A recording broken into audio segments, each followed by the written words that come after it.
Ladies and gentlemen, welcome along to another episode of EOTT, Everything on the Table, with me, Jimmy James. And I'm thrilled to be able to share with you this evening my conversation with two wonderful human beings, pioneers of the human experience, as I like to call it, all the way from Austria, Dr. Dirk Proeckl and Dr. Engelbert Winkler. Good evening, gentlemen. How are you? Hey, good evening. Good evening. Fine. Brilliant, brilliant. Well, thank you for taking the time to come and chat with us. For those who, many will be familiar with the gentlemen, but for those of you who aren't, these gentlemen have developed something called the Lucia light, which is the brain entrainment technology, which some of you will have heard me talking about previously. So we'll just get straight into it. Gentlemen, would you be kind enough to kind of tell us how this marriage of minds came about and how this project is how it was born and how it's developed since? Yeah. So let's start at the beginning. Our first meeting when we came together. Yeah, but I would start a little bit before, because then it's better to understand it as a whole. So our background, especially my background at the beginning, was the near-death experience and the near-death research, which found out that the after effects of a light experience, which someone can experience at the edge between when he's dying, is so profound that as a psychotherapist, it was quite logical to try to find a way to get access to that kind of state of consciousness, which is of such an important has such an important effect on these therapeutic topics. So I started with an external light and hypnosis with my clients and had quite interesting experiences. And that was the point when Dirk joined me and we came together. And his idea was combining the constant light with the flickering light to induce a kind of near-death-like experience, to simulate the near-death experience, to stimulate the effect of a near-death experience, as the brain does not make a big difference between something which you experience in reality and something you imagine. And so the whole thing started from that direction. And ever since that, more and more we are recognizing what the possibility of this technology, which in fact is a very, very old technology, a kind of stimulating the brain with pulsing light, is even in the ancient Greek mystery cult experience a way to induce such kind of experiences. And as I had a training in logotherapy and existential analysis in the tradition of Viktor Frankl, he was the guy who said that health is a state of mind, which is very deep within the person of a client. So helping someone to get access to his deepest inner sense of health is the most therapeutic thing you can do. So that's something which was our intention doing it, and to recognize that all over times there have been people doing the same thing with their kind of technology. We recognized after having it that it's just a modern way of doing a very old thing. The neurological part of it all, which is scientifically interesting, is the one which Dirk found out what happens in the EEG and things like that, which even confirmed that. Yeah. So it was always a point to have a discussion basis also on the material side. And so I was looking for some changes in the EEG in the very beginning, just to know about it. Not because it would be a criterion for what we are doing, because that's a matter of experience. You know it after the experience, or whether you will proceed with it or not. But it was quite interesting to do some EEGs with the experience, and I came to some point where I saw the enhancement of some harmonics in the EEG. That's development of some new frequencies, roughly said. And so it was interesting to see something happening that also happens in other states of altered consciousness. So my approach was more to this question of the near-death experience, the similarity with the psychedelic experiences or the mystic experiences. And so we come to a very common point, as Engelbert said, that it has a long tradition. And also in the 60s, we had the mind machines, and still they are going on, but on a different principle. Yes, thank you, gentlemen. I appreciate that. I was listening to your one of your interviews on the YouTube, and where you're talking about the ancient techniques, you know, the wheels on the fire and things like this to cause these strobe effects. And I can always remember as a child, whenever we would go anywhere in the car and there would be trees either side with the sun shining through and it would cause that flicker effect, it always just felt really nice, you know. So we've obviously taken that to the kind of the next level, and where you're talking there about the similarities between kind of psychedelic experiences. I've seen all the testimony videos online of all the different kind of light technologies and some of the experiences that people are undergoing. Very powerful, like anecdotally, when you've been working with clients and friends and whatnot. Kind of anecdotally, what do people say? Are they kind of confirming that these experiences are equally, if not even more powerful sometimes than sometimes experiences with psychedelics or entheogens? Yeah, first of all, it is really remarkable that the brain seems to like it very much to go into that states of consciousness. So when young people develop kind of easy techniques by looking with closed eyes into the sun and moving their hands in front of their eyes and things like that, or children making pressure on the eyes to create those psychedelic patterns, it seems that the brain wants us to meet these kind of state of consciousness, because once a scientist in the 70s said, if you look with your closed eyes into a stroboscope, you can watch your brain generating reality. That seems to be the point. It's a kind of overstimulation which allows you to look behind the curtain of your ordinary daily consciousness. And so you can see I would call it holy geometry reality is made out of.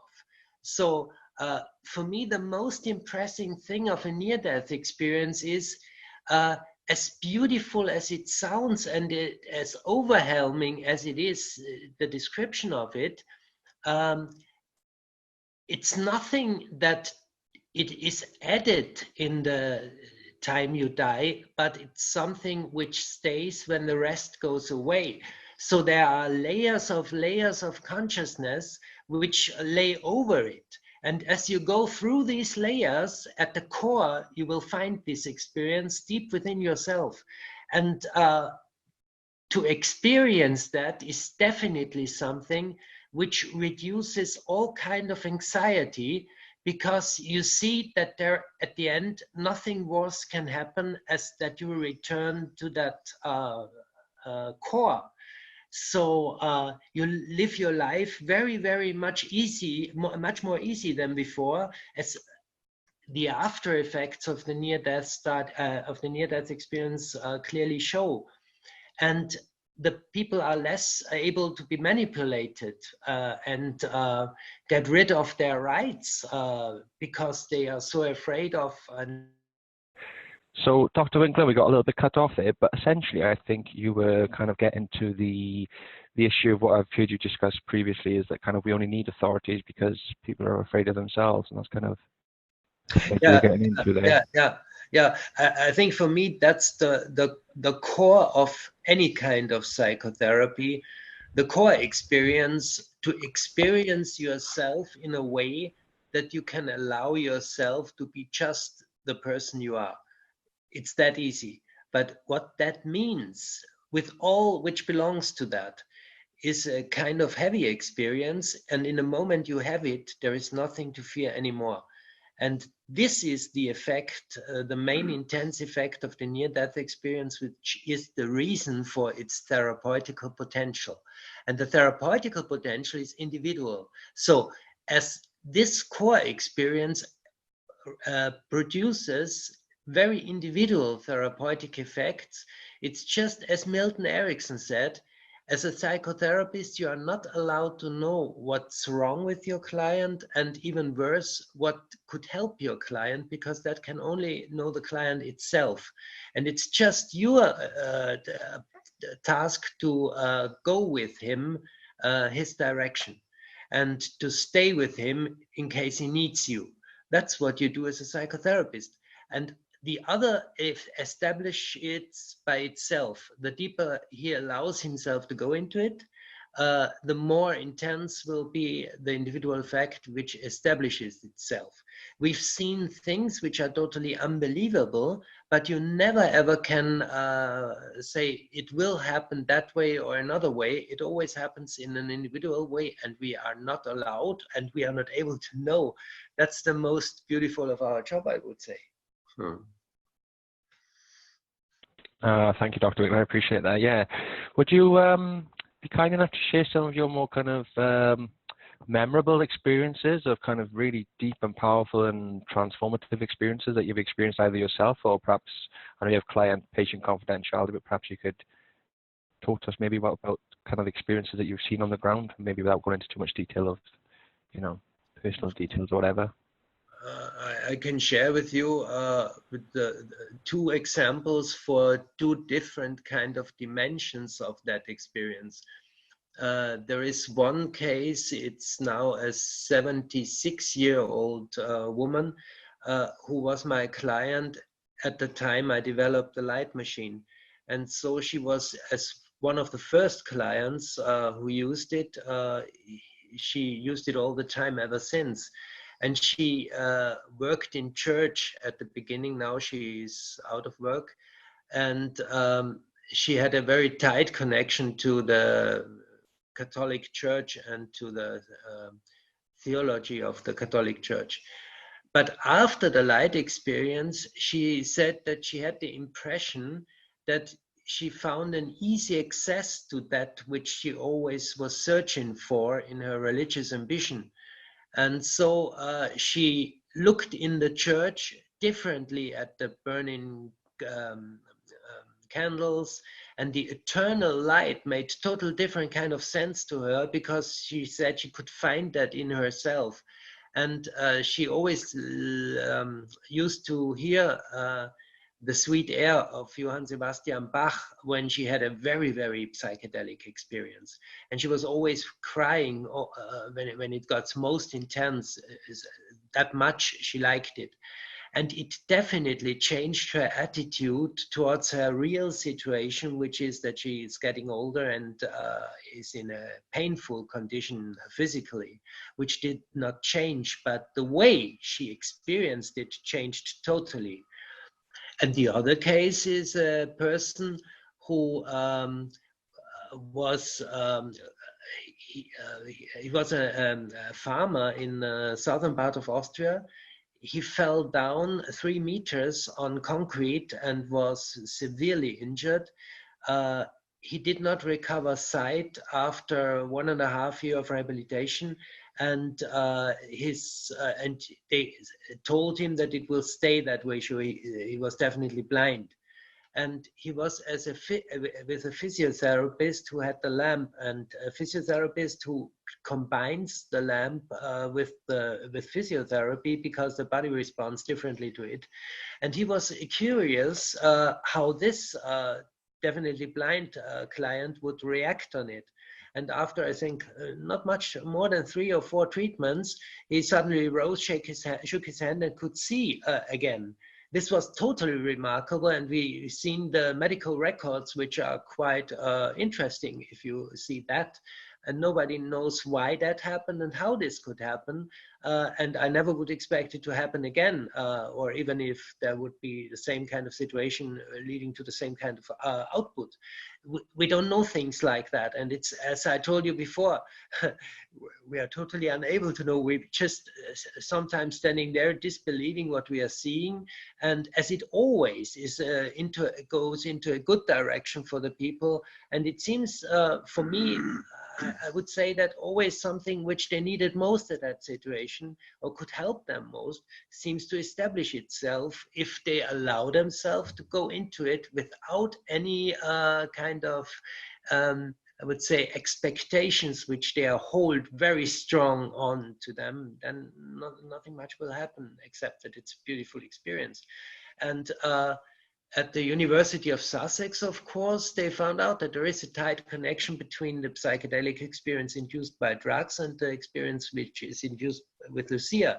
And there sometimes are people who report there are totally similarity between the experiences. Sometimes they say, no, it's not as strong as the psychedelic. Some say it's even stronger. I think what the variability of the statements shows very definitely is the same, that it gives you access to a state of mind which is within you, the ability of the state of mind, it's you yourself. So this definitely, same as a psychedelic, allows you to go through that portal, which at least is yourself. Though the question is, how deep do you allow yourself to go into it, and how useful is that tool for you? Because I definitely am sure that the lamp is not useful for everyone. How could it be? Nothing is useful for everyone. So we encourage people finding the way which helps them most, to allow them most to letting go into that state of consciousness, because the rest is what will happen. Thank you, brother. Excuse me, I appreciate that. Yeah, and I actually made a note because I did note that you mentioned in your other interview about, you know, as you say, it's not going to be for everyone, and there are many other methodologies that you can use to kind of invoke the same kind of experiences. But this kind of technologies, I think, it should be a case of far more widely available for, you know, more people to be able to embrace the experience and have those positive experiences. So can I ask, with regards to, for example, DMT and different experiences, I know we have a mutual connection with Carl H. Smith, and he's kind of doing some fascinating work with kind of virtual reality technology. But with regards to altered states of consciousness and what's termed in the language of kind of entity contact, which some people would say is the brain as a receiver, and we've used a chemical or a technique to shift our brain into another kind of frequency, and it can therefore tune into another frequency existing within the same kind of space, kind of dark space and quantum and all the rest of this kind of stuff, which I don't totally understand. But then the other kind of side of that coin is when people say it's just archetypes being projected from the subconscious, and that's what inducing these altered states has allowed the brain to do. So whichever kind of field you subscribe to, is that something that you guys have experienced with people using the Lucia light kind of entity contact, or something that's perceived as contact, or somewhere? You get what I'm getting at?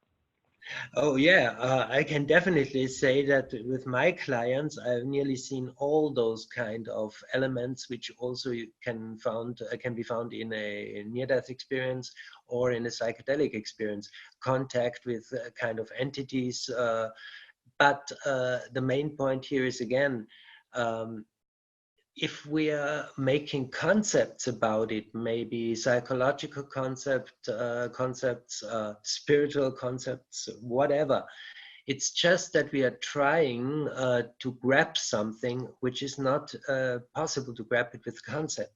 So I do not interfere with such kind of explanations. And of course, as I have a brain, I am making my own thoughts, definitely. But they are nothing better than the thoughts of anyone else. And it's just, you cannot stop it. But the concepts you made, they may be smart or not so smart, they're always wrong, and they miss it always. They're just like the finger showing in a direction, and if you want to know, you have to go there. And that's the only thing we can really say. And whoever thinks he's able to explain what happens there is definitely wrong. and even lying to others or even to himself, I would not say, but it's also a question for the neurologist, of course. Well, thank you, Dr. Winkler. Yeah, appreciate that. And yes, Dr. Proeckl, if you would be so kind to weigh in. But as you say, yes, these kind of experiences are beyond language. They are beyond this kind of realm, and they do defy language. And whilst some are far more eloquent than others in being able to try and describe, we always reserve the right to say, even though what I've just described today is my best kind of effort, but it doesn't even come close to describing the experience. Yeah, it seems that we go very far back into the development of the brain. Likewise, as going step by step by the age, and so it's quite natural that what emerges in the experience, it comes before the language comes up and before we have our thoughts and concepts, structures of our thinking also in the brain. And so it's a very good tool to come back to some basic elements and fulfill some kind of restructuring by the help of some visionary elements that come up. Wonderful. Yes, I kind of when I was in prison, I read Graham Hancock and kind of the idea of the monkeys coming down from the trees and eating the mushrooms, and that was kind of a little a kind of fast forward button on evolution. And these are just thoughts, these are just ideas, but this is stuff that I need to kind of get a bit more of an understanding on. Kind of where you say which came first? Was it the telepathic communication, which then was kind of secondary, language was secondary to that? Do you have any kind of experiences of people having telepathic communications? And the reason I ask is because I looked at the picture of 4 people lying together with all their heads kind of together under the light, and it just made me wonder, has anybody had any kind of shared group experiences under the light together? Yes. Mentally speaking. We've made some experiments on that, and still are looking for ways to make a proper experiment where we can show it. What we've had from the beginning on is the report of people participating in experiments we already made, and which per coincidence showed such kind of effects, which were very, very remarkable, but we did not find a way to make them scientifically accessible. So we are just working on that, and we have some thoughts about it, and we hope that we have time, maybe also hopefully together with maybe Adrian at the University of Göteborg, to continue the experiments we started many years before. But we definitely are not at the step that we can do that at the moment. Yeah.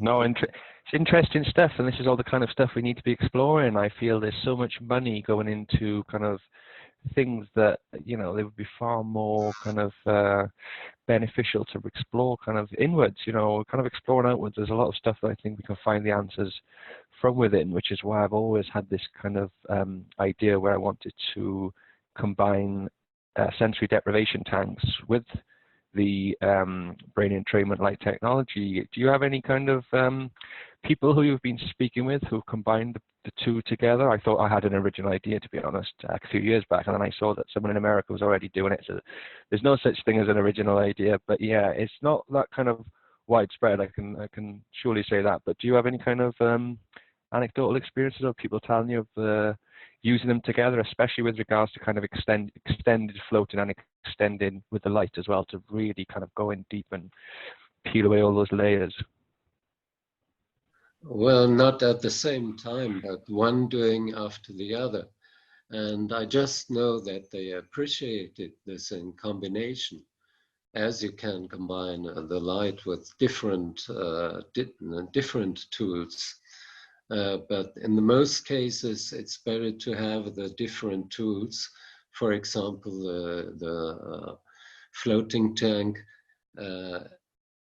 before or after the light experience. And yeah, there are some places where it is practiced. I have to think about India with Amitabh Sweta and Thousand Petals. He makes it and gives some good reports about it. But on the other side, I know that in Vienna they tried to do it one time to combine the two, but there were technical problems because it was not possible to bring the lamp as close to the eyes of the one lying in the flotation tank. There were some technical difficulties, and maybe in the future there will be some new approach. But just as you said, Dirk, that's very important. I also would say the combination does not mean that it has to be done at the same time. And the other thing I wanted to say is you mentioned Graham Hancock's hypothesis about the apes eating the mushrooms and these things. And for me, that sounds very logical after my experiences. But again, it is a state of mind. You can go to that state with mushrooms, with DMT very, very easily, of course. And if you are in that state, you have access to these kinds of structures which establish an effect by itself in a way that I think that's where language is coming from.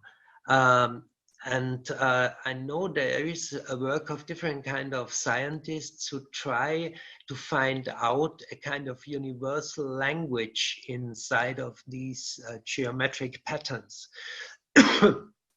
So I can imagine that. And the other thing is that all we know now at the time about reality is that the things we thought that reality is definitely wrong. So if there are people reporting insights which they could not gain in usual ways, that's not unusual, that's logic. So I think there will be more and more reports of that in the future, because it's as it's always is. As soon as you have a paradigm shift in thinking and people are getting more and more used to allow themselves to make some kind of experiences, they will make these experiences because they make them all the time. And there is a censorship in the psyche which censors them away. But if there is no reason for doing that, people report such kind of things more and more. So again, I think we make a contribution with our technology, hopefully, to help people getting interested in that kind of thing, because we found out that the more you get interested in such kind of topics, and the more you get engaged in yourself and find your own way to go into that kind of thing, the better it is for you. So hopefully that's what we are doing. Yes, definitely you are. As I said, pioneers of the human experience and providing us with this kind of, I think it's fair to say, foundational technology. We've already seen that it works fantastically, which leads me on nicely to, you were talking about us as, we are creative beings and we are creative, and this is what we should be able to do. We're not caught up in the rat race, but just being able to explore our creativity, manifest and express and share, which then takes us away from this whole kind of element of, the patent office and having to patent these technologies where people are able to, I understand in the current paradigm, people invest a lot of money in research and development and have to recoup and all that kind of stuff. I'm not saying that. What I'm saying is if the structure of society can change, if raising awareness and change of perception, whereby people can, as I say, on the shoulders of giants, where kids are in schools now kind of learning stuff which they don't really need to be learning, they can be presented with this technology, shown the potential capabilities with regards to, the therapeutic aspect of it, as well as the kind of fostering and kind of stimulating creativity, and then working on developing it and making it even better. And just the possibilities are limitless, I think, to be fair. And I think it's kind of exciting to be able to raise awareness of this kind of tech. Because talk to us a little bit, if you would, guys, about how the kind of unintended but beautiful kind of unexpected consequence of it kind of branching out into the fields of creativity. I think it was Ralph Buchner, his this was 2013, so I'm sure a lot has gone on since then from the first interviews I watched. But in the kind of university in Munich, kind of using the light to inspire creativity, and how they were kind of changing how they approach what they do there. Yeah, and I just spoke with him yesterday, and he will start another project which focuses on the same kind of topic in a different way. Yes, the lamp has, as any psychedelic experience, has a severe effect on creativity. It enhances creativity in a way that is it shows itself very soon. So that's what Ralf Buchner found out with his students. And surely it has to be that way, because the psychedelic experience is an experience which brings you out of your thinking habits, so that you are very easily able to connect different kind of contents with one another, and different kind of aspects of experience which you usually would not do, having synesthesias and things like that. So you create a whole new way of making experience, and that is creativity itself. So you can allow yourself to express yourself very easily, and by expressing yourself, you are creative all the time. Usually we are just limited by our concepts. We have an extremely terrible school system in Austria, which teaches children how to get rid of their creative potential, and even to forget that they have one. But if you would train young people in using their creative potential from the beginning on, we would have a totally different kind of society. Yes, thank you, Dr. Winkler. We're not far behind you, to be fair, in the UK. I think it's fair to say, with regards to, you know, I think some of the stuff, they're still teaching the same stuff they were teaching 20 years ago, with some respects to the syllabus. You know, the world has changed, you know, even from when I was in school. We don't have this requirement to retain knowledge. It's all at our fingertips. And whether that's a good thing or a bad thing, people becoming reliant upon, oh, let me just check Google, because, you know, we all know how 1984 goes. But that's an aside. Can I ask you about the concept of neurogenesis? So, have you worked with people with addiction issues where they've got these kind of ingrained negative thought patterns that they've been able to kind of shift, or kind of, as you say, remold the brain with the neurogenesis? Is that kind of something you can talk about a little bit? Yeah, I would say I can see it with all the people who make these experiences.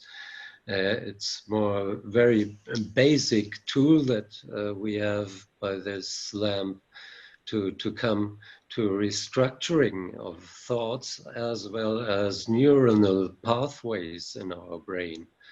And most people can very easily use to get some new ideas, this point of creativity, and also to link it to some positive aspects, maybe transmitted by the light. It's a positive element. And take it over to the next stage to implement it in their lives. So we come to a point where I think that it has also a very important social effect, that these old structures that come to an end have to get loose, and new structures have to emerge. And that's the point where we came with the light. It took us, as there are other ways to achieve it. Yeah, and it's interesting. There is a new book from a very, very clever lady called How Emotions Are Made. I think Barrett, she's called. And when you read that, it's just what we know at the moment from a neuropsychological point of view about how we are creating emotions. And she says that it's very important to learn new kind of emotions by making new kind of experience, new kind of connecting things and labels. And that's exactly what we can do when we are going into that kind of light experience. And as we now have also a controller where you can sit in front of the lamp and control the whole thing by yourself intuitively, you can interact it in a way with it that allows you most easily to go there. So yeah, I would see just a way. Yeah. And with the controller, we are coming to the very essential point that it's not about certain frequencies that are chosen before a session that help people to achieve something. It's now up to the people to create their experience by themselves and not to follow some authorities from outside.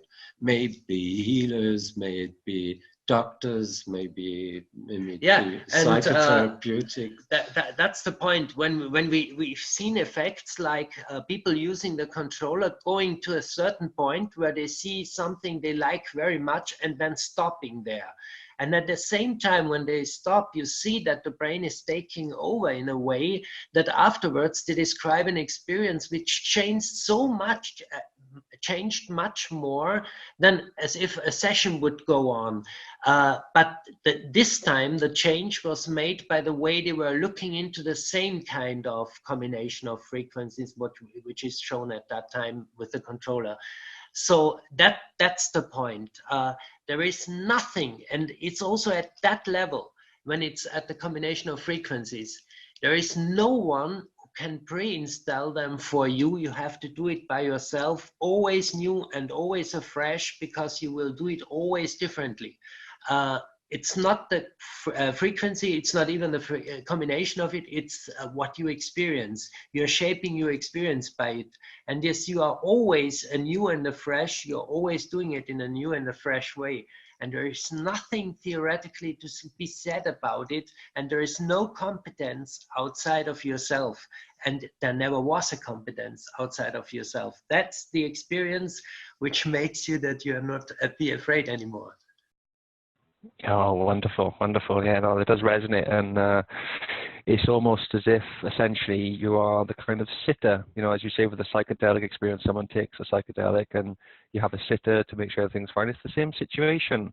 And what I do like, and what I have kind of the context in which I've been talking about the light is that, and the flotation tanks as well, the sensory deprivation tanks, is that you know, certain people are more kind of inclined to alter their consciousness and a bit kind of braver than, if you want to put it like that, and take psychedelics. But for other people, they would love the experience, but they, you know, the thought of going into that kind of committed experience is a bit terrifying and it's a little bit too much. Whereas with the light technology and the flotation technology, you can go in, and the minute it becomes too much, boom, you can just switch it off and out you come, which is, it adds a whole new dimension to the whole concept of kind of exploring consciousness, because I think we've kind of got to an age now where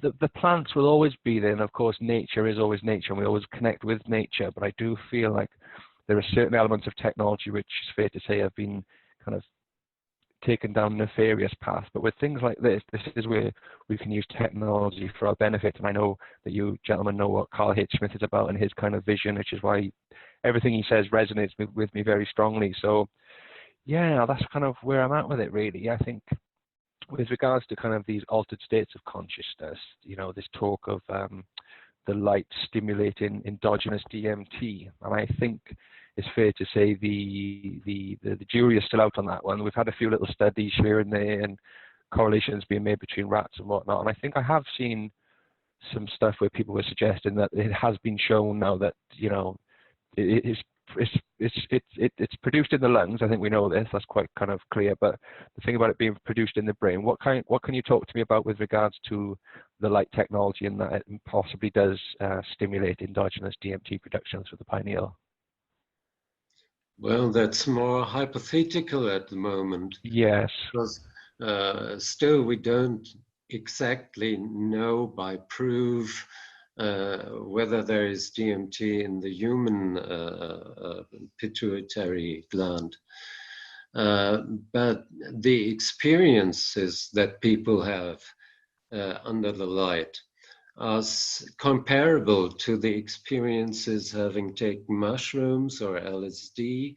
the University of Sussex, they have made a study under the direction of Schwartzman, and they showed it that the experience is quite comparable.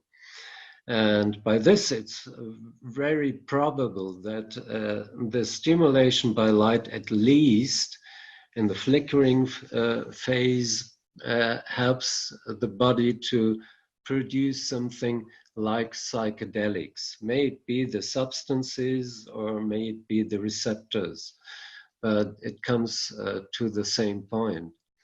And there are pathways that going from the eyes to the pineal gland, and they connect also the autonomous nervous system as well as the somatic nervous system. So it's a very critical region to make some harmonization processing in the body and in the brain. And by this, and taking the experiences of people, what they report, well, I would say it's at least comparable. But on the other side, I also see that there are similarities or things you can compare, but it doesn't make much difference, because I always see it in a way that there is one mountain and there is one peak, and there are different roads going up the same mountain. Some are more close to one another and some overlay itself for a certain time. It doesn't make much difference. You have to find the one you like most.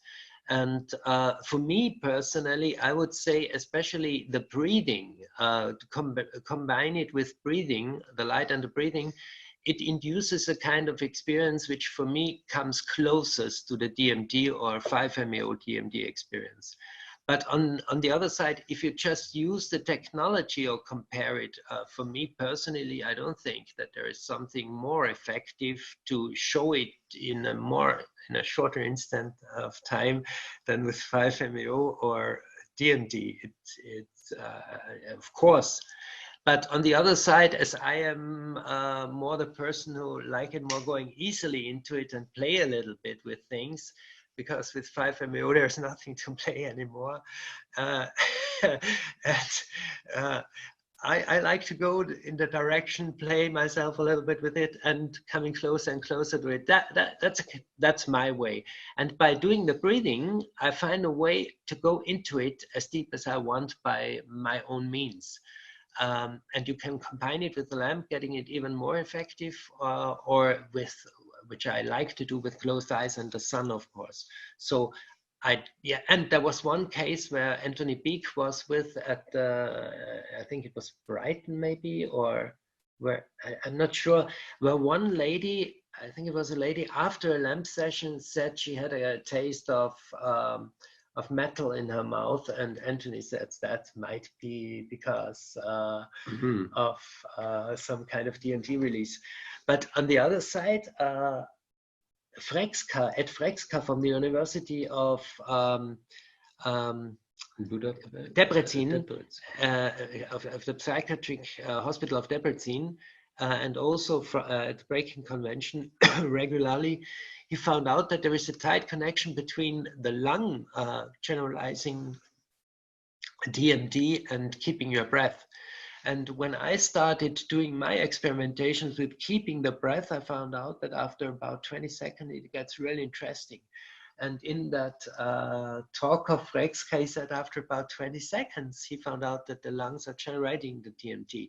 So the experience is the same as the theory at that point. And it's also interesting that there are a lot of mythological connections between the pineal gland and the breath of God going into the mouth, which makes man live and things like that. Yeah. Yes, thank you, gentlemen. I appreciate that. And as you say, I love that kind of expression, terminology. I've heard it before, but you know, there is only one hill. There are many ways up, and this is the thing of just trying everything. I like to try everything. So can I ask, how often do you get high on your own supply? How often do you guys use the light? Do you use it regularly?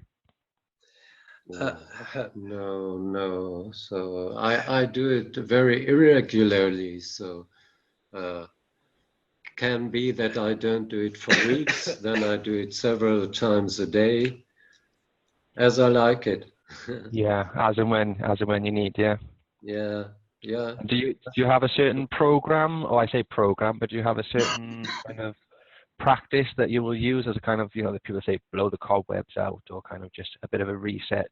Do you do the same thing every time, or is it just you just go in there and let it flow, and what will be kind of thing? I do it mostly in this way, to go under the light, let it flow, and just follow some thoughts or let them go, and be open for the experience and dance at the borderline between these more visual, visionary states and the normal experience of the everyday life. It's more surfing tool. Nice. Yeah, no, that's nice. As you say, it's what about yourself, Dr. Winkler? Do you use it often? Yeah, I do it quite often because I found out by coincidence that when I'm lying under the lamp and I'm just using the 5 minutes demo because I go to a certain point when the brightness is at its most intense level, as well the pulsing as the constant light, and then I'm going on a stop so that it doesn't change anymore, and I freeze it, and then I reduce the brightness of it all. There I come to a point which I found out is the same point at every person, where the colors change dramatically into a total different kind of picture which you have, and also the structure changes, and there are more sceneries there and other people and entities, things like that. So I explore that for myself, and I like it because it's really fun doing that. And the other thing is, now with the controller, I do it nearly all the time when I'm at home, because it's absolutely mega cool to do it that way. And the other thing is, which you asked first, I primarily use it to stay in that kind of consciousness, which makes it so easy to flow through the day and to play with your day, because that's what it is good for. Having associations which you can allow yourself to have, which everything you see, because you're not focused on being planning something which you have to do or something like that. So that's the way I use it. Oh, wonderful. No, thank you for sharing. I really do appreciate that. And yes, it's I kind of like to think of these things in terms of, you see at times gone by, the monks will have gone to the the monastery and what have you, and dedicated decades to kind of mastering mindfulness and the meditative state and all the rest of it. We can use these kind of technologies as kind of shortcuts, fast tracks, and would it be fair to say we can then look towards kind of mapping the terrain, if you like? So whereas you've kind of developed your, Dr. Winkler, I'm referring to now, you've developed your own little program that gets you into your kind of headspace where you like to be, and not to say that that will work for everyone, but these are the things we need to explore, right? There may well be channels that people just find to their own, if they spend hours and hours and hours, which I'm sure some people probably do if they bought it, that's what they bought it for, to kind of find their own little, we'll just call them programs for lack of a better expression, to get themselves into certain states. And perhaps we can map the terrain and be able to know, do you get what I'm saying? Kind of, because I know there are different programs that some people have developed with regards to other models and this kind of thing, but I don't know, I'm just kind of spitballing really, but it's interesting to kind of, I know with the psychedelic stuff, it's so, as you say, it's unpredictable. You are kind of at mercy to the experience, I think, unless you're kind of some kind of yogi master. But with regards to the light technology, go on, I think, did you have a thought? I think if you're interested in the drug, you become addicted. If you're interested in the experience, you will have a nice time. So it's the same with the lamp. I usually, for me, I always was the way that I was interested in the shortcut. If there is some short way to the peak, I will use first the short way, because the other one I could use afterwards. And so the lamp usually was something which helped me getting rid with some kind of topics I would not get rid otherwise, I would say. And now my life became much more that easy as it would have been as if I would have taken the easy way before. So I think at the end it always is the same. And there are people who try hard to go into a meditative state because they read something about it, and they are not successful in doing it. If they use a lamp and they go into that state immediately, then they usually don't need the lamp to go in that state again, because they find a lot of ways to go into that state, because now they know where they are going to. And that's the point. And if we can, and I would say that's the most clever way to use the lamp. Otherwise, of course, it's always a beautiful experience, especially now, as I told you, with the controller. I love it. And I love also those old programs from the beginnings.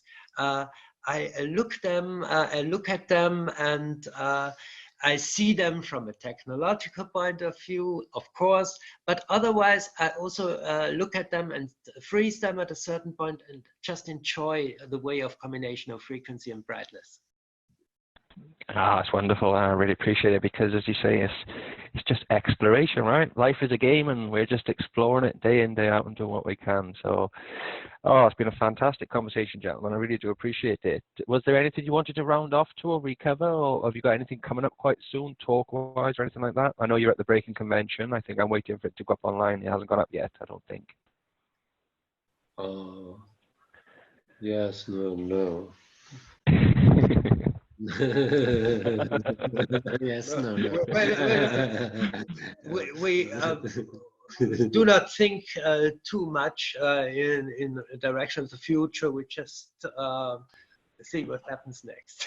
Beautiful. No, that's beautiful. Living in the moment. That's what it's all about, gentlemen. That's what it's all about. Well, thank you again. I can't thank you enough. It's been a great conversation, and hopefully we can... honored to speak to you. Beautiful, thank you. And hopefully we can maintain a dialogue and catch up in a couple of months maybe and see what's going on the ground level. Of course. Oh, it would be great, yeah. Beautiful. We'll be back in London. So. Oh, fantastic. Well, I'm not too far from London, so perhaps we can link up. Okay, great. Awesome. Well, thanks again, gentlemen. Have a wonderful evening. Take care. All the best. Thank you. Bye-bye. Cheers, guys. Thank you.